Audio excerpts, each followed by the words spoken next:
The day she was born was the happiest day in her parents' lives. "She's perfect," said her mother. "Absolutely," said her father. And she was. She was absolutely perfect.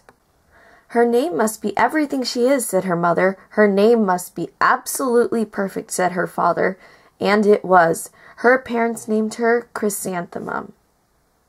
Chrysanthemum grew and grew and grew, and when she was old enough to appreciate it, Chrysanthemum loved her name.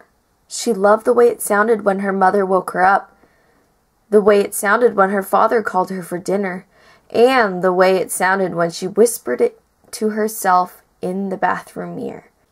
Chrysanthemum loved the way her name looked when it was written with ink on an envelope, the way it looked when it was written with icing on her birthday cake, and the way it looked when she wrote it herself with a big, fat, orange crayon. On the first day, Chrysanthemum wore her sunniest dress and her biggest smile. She ran all the way to school.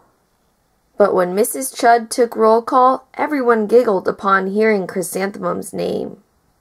"It's so long," said Joe. "It scarcely fits on your name tag," said Rita. "I'm named after my grandmother," said Victoria. "You're named after a flower."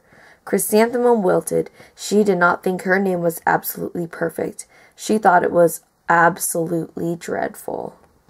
"She even looks like a flower," said Victoria as Chrysanthemum entered the playground. "Let's pick her," said Rita. "Let's smell her," said Joe. During nap time, Victoria raised her hand and said, "A chrysanthemum is a flower. It lives in a garden with worms and other dirty things." "Welcome home," said her mother and father. "School is no place for me," said Chrysanthemum. "My name is too long. It scarcely fits on my name tag.